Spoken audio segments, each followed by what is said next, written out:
Siphinde futhi sibingelele Nkosi yami kubazalwane, ababukeli, abalandeli beTheocracy Networking Embassy. Kuhleze njalo kuyintokozo ukuthi sibe ndawonye bazalwane sizovuselelana ngezwi likaNkuluNkulu ngombuso kaNkuluNkulu. Siyabonga kakhulu ukuphinda sithole leli thuba futhi egameni leNkosi yethu Jesu. Hallelujah. Siyanibingelela nonke, siphinde futhi siyanibonga nonke ukuba nani.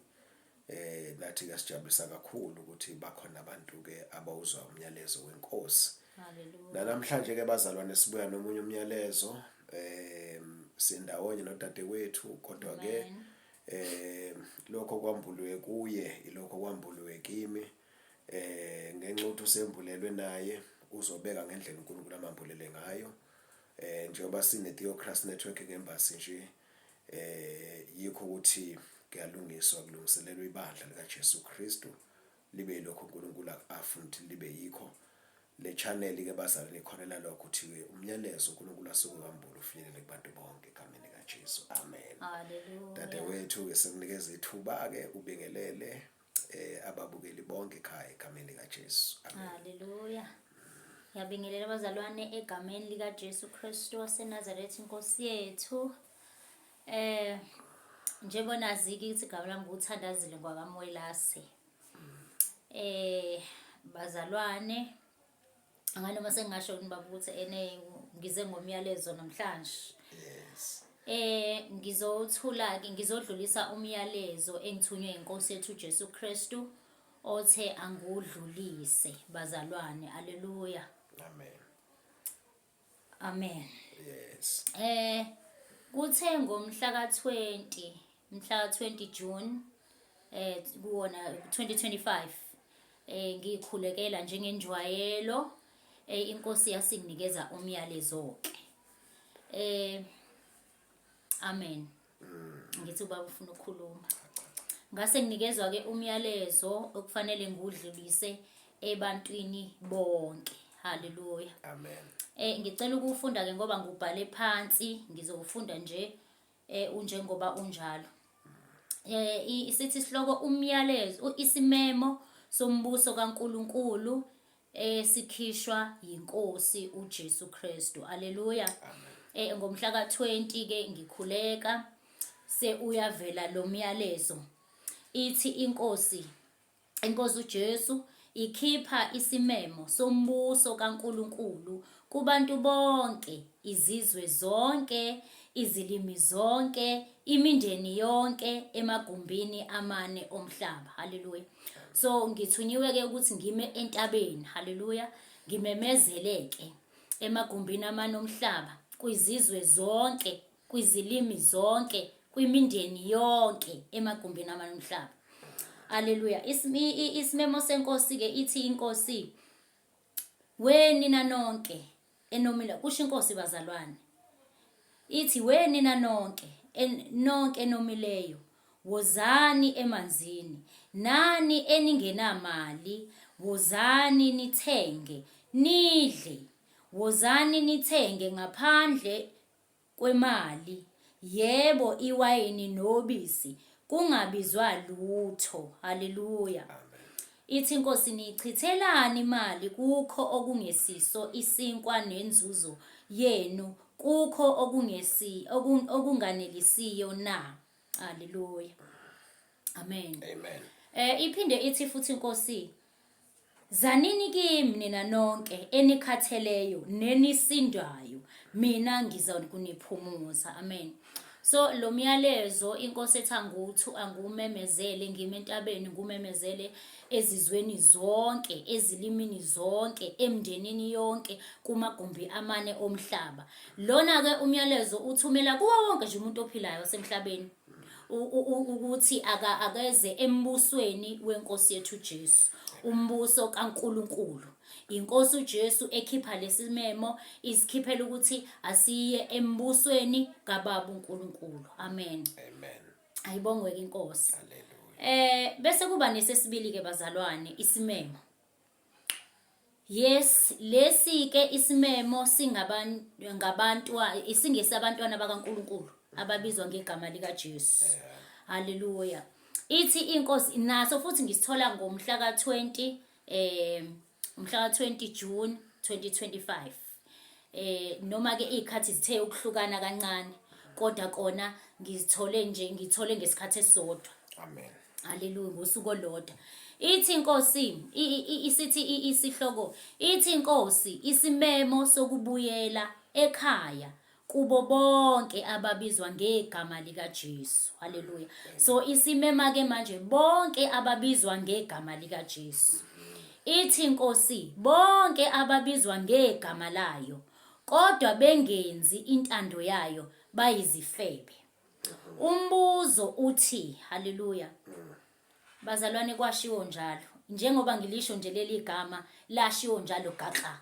Kahle kahle inkosi yayingekho kwi-state sokuncenga, yayingekho kwi-state ayithokozile. Ayithokozile, yayingathokozile kahle kahle khathi ikhipha lesi simemo, yayingathokozile. So negama elibekayo nje labeko yiyona nje balithi gaxa nje lithi bayizifebe. Ithi bonke ababizwa ngegama layo kodwa bengenzi intando yayo bayizifebe. Ebese ikhipha umbuzo. Uthi umbuzo, umakoti wakomunye umuzi angalalela yini indoda yakomunye umuzi? Haleluya. Athi umakoti wakwamkhize uma evuka kwaNdlovu njalo ekseni, umsebenzi wokuba umakoti ewenza kwaNdlovu, ezala izingane zikaNdlovu, ewashela uNdlovu, ephekela uNdlovu, elalela uNdlovu, ehamba ngemithetho kaNdlovu, kodwa ebe egane umkhize ebizwa ngomakoti kaMkhize. Haleluya. Uthi ke umbuzo, kungabe lowo makoti ungokamkhize na? Imisebenzi yokuba umakoti ukwenza kaNdlovu, zonke izinto uzenza kaNdlovu. Ekseni mayivuka uvuka kaNdlovu, ama-duties okuba umakoti uwenza kaNdlovu, kodwa ubizwa ngegama lokuthi yena ugane umkhize. Haleluya. Inkosi ibuza lo mbuzo ukuthi kungabe lo makoti ungokamkhize na? Ngoba phela wenza ama-duties akaNdlovu, kodwa igama lithi ungokamkhize. Haleluya. Ibizo lo mbuzo kwinkosi. Iphinde inkosi futhi, njengoba ngisho bazalwane ngithi uyayingekho kwi-state ayithokozile bazalwane. Ayithokozile.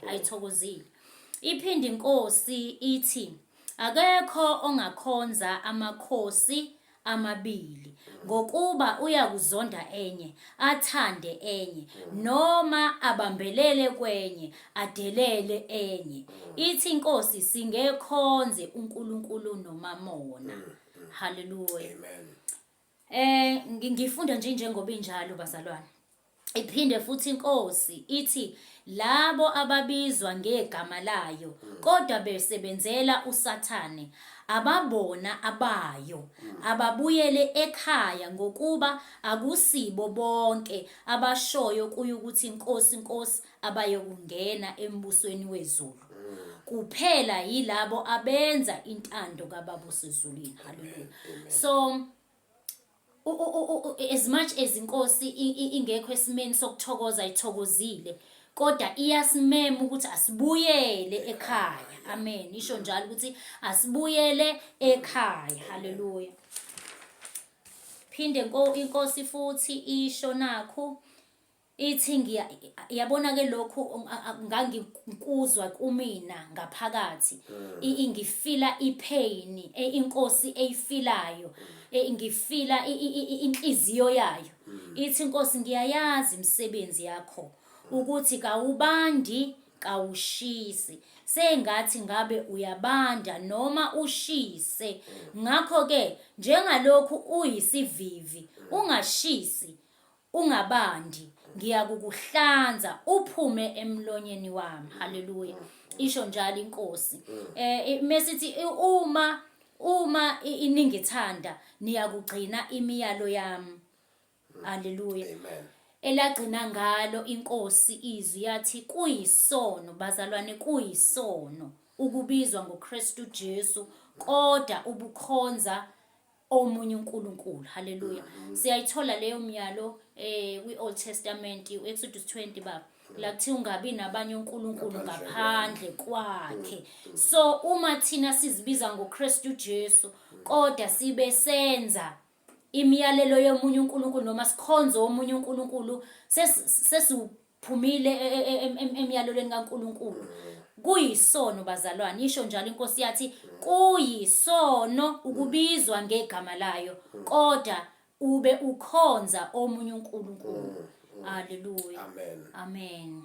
Ndivala kanjalo nje bazalwane, umyalezo enginikwe wona nje wokumema abantwana bakaNkulunkulu emagumbini amanye omhlaba ukuthi masibuyele ekhaya. Amen. Haleluya. Ya, siyabonga kakhulu bazalwane egameni lika Jesu Kristu waseNazaretha.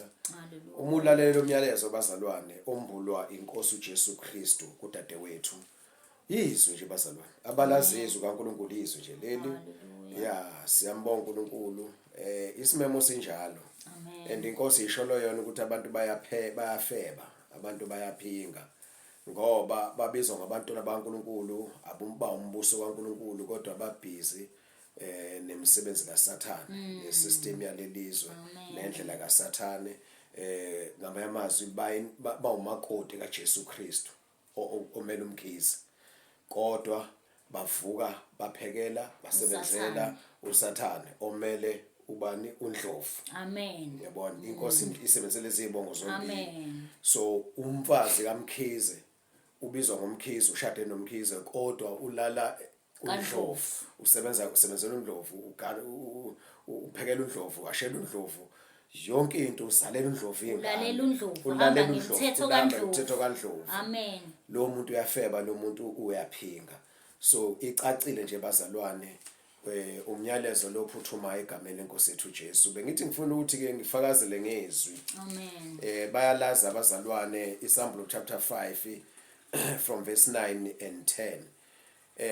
Ahlabelela igama elisha athi ufanele wena ukuyithabatha incwadi nokuvula izimpawu zayo ngokuba wahlatshwa wabathengela uNkulunkulu ngegazi lakho abavela kuyo yonke imindeni nezilimi nabantu nezizwe.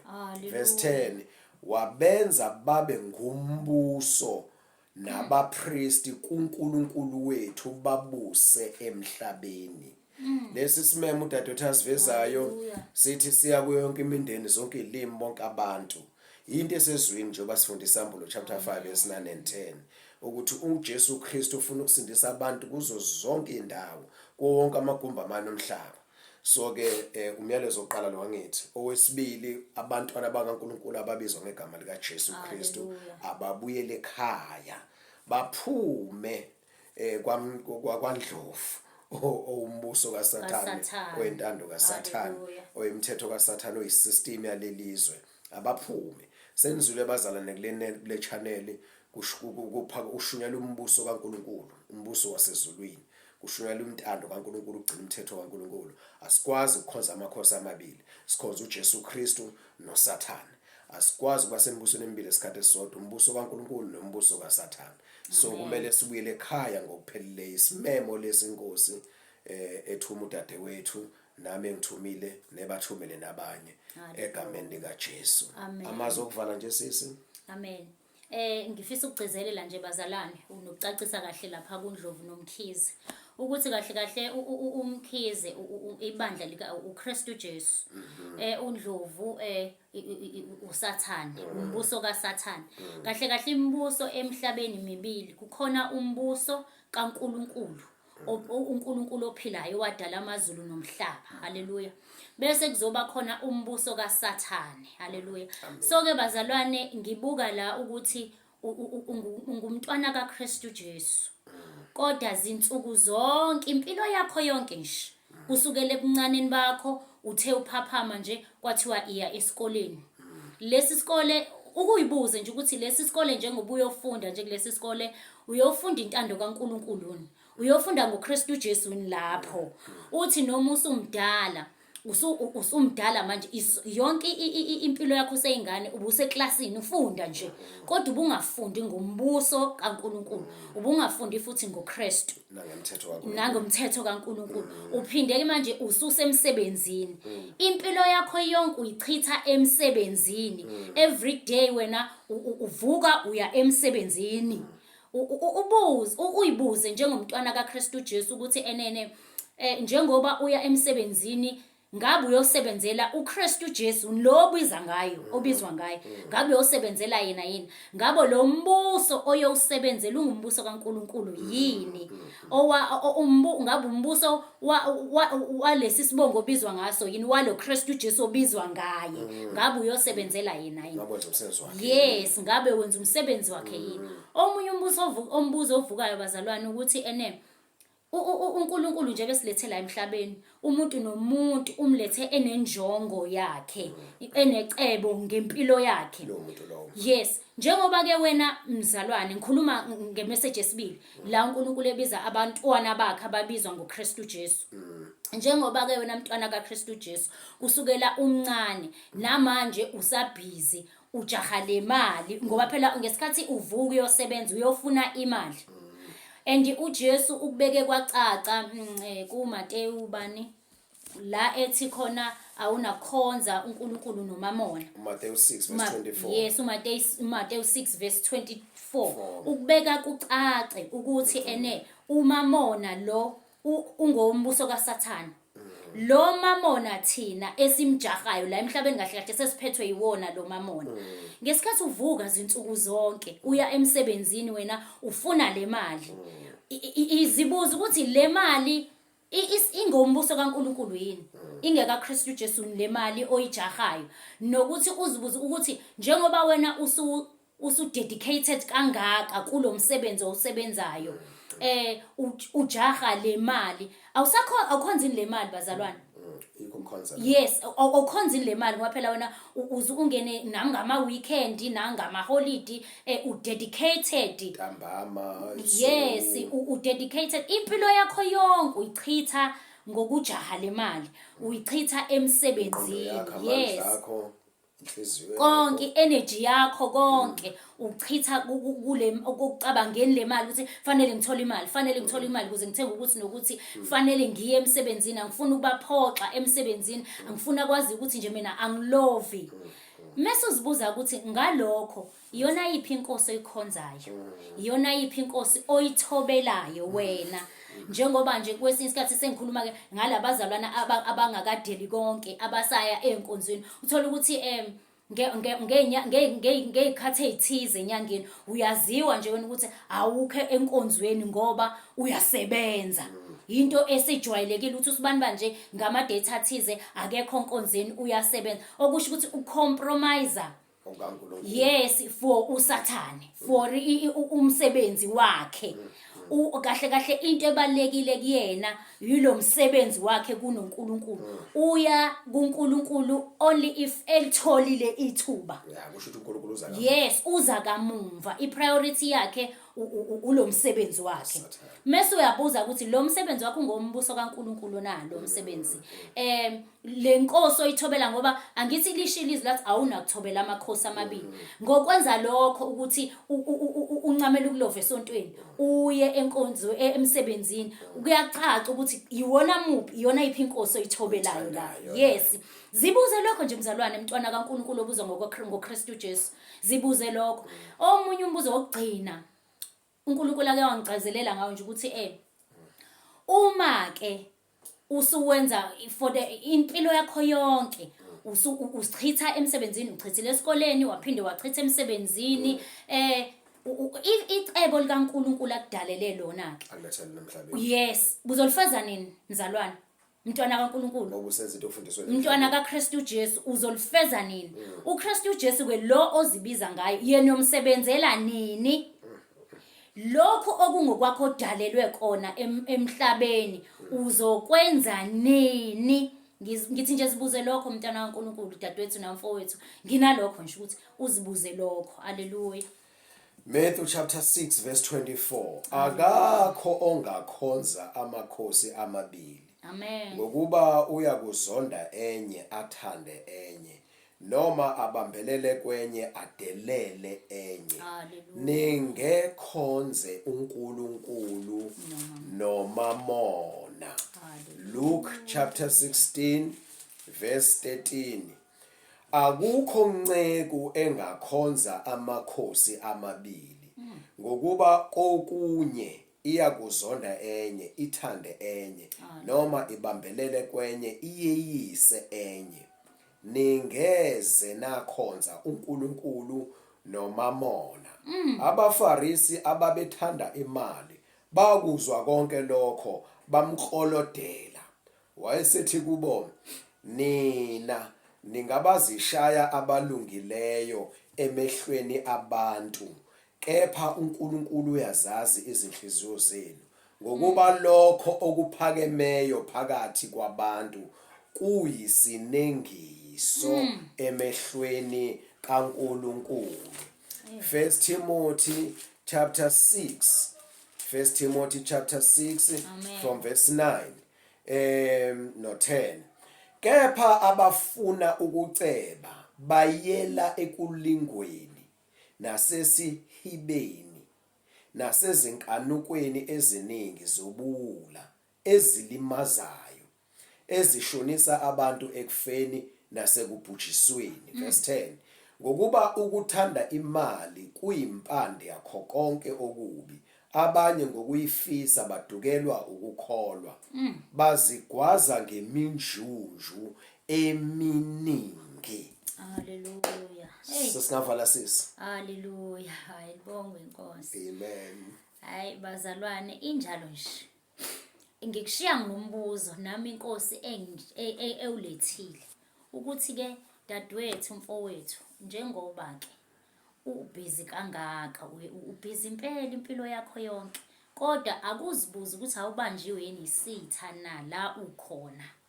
Kwesinye isikhathi usathane uzasebenzisa umsebenzi athi umuntu unenhlanhla yena akeve ewuthola umsebenzi, uthola nama promotions nani. Amabandla amanye avaliwe bazalwane, avalwa ngenxa yokuthi usathane uyambona uNkulunkulu umuntu ambekele intando yakhe, abese usathana bese vusa amathuba omsebenzi ngenxa yokuthi thina sesikhonza imali. Umuntu abe busy nomsebenzi akhohle icebo laNkulunkulu ngempilo yakhe, agcine engakwenzanga okukaNkulunkulu. Ngizothi asibuyele ekhaya. Haleluya.